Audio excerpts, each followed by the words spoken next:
We don't just growl at each other. Mm-hmm. We can actually offer a pause. Yes. That's what I always tell my kids, that every time they would get angry. I was like, use your words. It's what separates us from the animals, our ability to go talk it out. So actually and go our have a conversation. and our ability to observe our moods and to curate them. Absolutely. Like when your kids get angry, how do they know yet? How do I recognize I'm in a state of anger? And what are the ways that I can intervene on myself to shift that?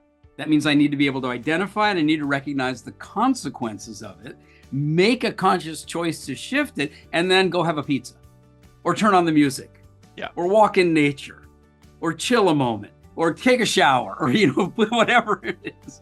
And that kind of really important human practices, kind of odd that they're not taught in school. Yeah. Along with most of what we're talking about right now. Absolutely. So you brought up an incredible word. Educators like you. And like you too, Ron. I mean, I would love everyone to sit and listen to you because you've got some incredible things to say. So you brought up one word that I would love to dig into a little bit, curiosity, because that's one thing that it's not just not taught in school, it's taught out of us in school.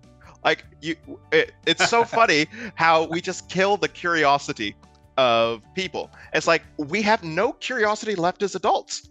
So talk to us, like how do you, like in your experience, how do you maintain that curiosity or develop that curiosity? Yeah. If you go to my website, and if anybody wants to, it's just my name, ronkaufman.com. And there's a tab that, drop down says we believe. And it's got my values. Okay. And, the first couplet is curiosity and respect. In other words, what's going on around here? And I'm not here to judge it. Okay? Yeah. The next two, by the way, are gratitude and generosity. I mean, oh my gosh, look at all that we have. What can we do for other people? The next is care and commitment. Like, give a damn and do something about it. So if we go back to the curiosity and respect, it really caught fire when I was in university. And so I went from Connecticut, where I was a high schooler, and I went to Brown University. And after 2 years, I was frankly bored. I was a rascal. I knew how to get on the roof of every building on the campus. Like, what am I going to do now? So I went and I studied in Europe, in London. But I only studied for one semester, and I took the spring off.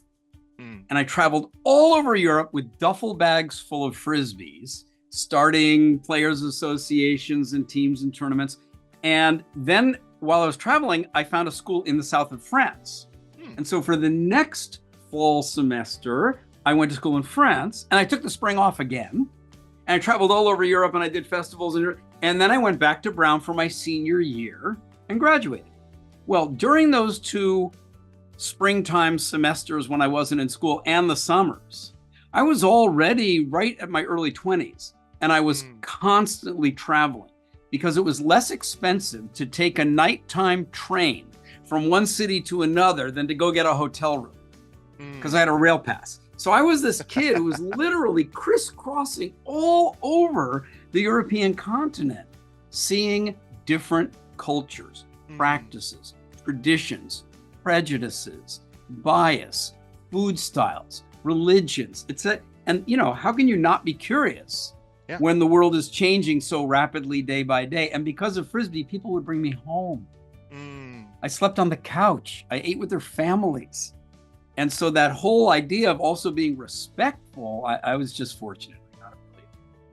So it seems like, having interacted with a bunch of different people and traveled to so many different places, it's what kind of developed the curiosity even more. And I think that's kind of interesting, but I think it's one thing I tell people a lot also. It's just like, if you're feeling bored where you are, or you feel like you already know everything, just go and meet people. Go travel somewhere. go get out and experience things. No, because there's actually, I forget the name, and I'm kind of bad with names, but I forget the name of the person who discovered this. But he said that there is a certain fallacy. It's called the fallacy of misplaced concreteness. I think it was, the name will come to me and I'll put in the description.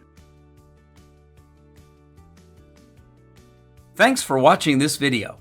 Your dedication to serving better and caring more makes the world a better place for everyone. For more uplifting ideas, practical insights, and free resources, please subscribe now.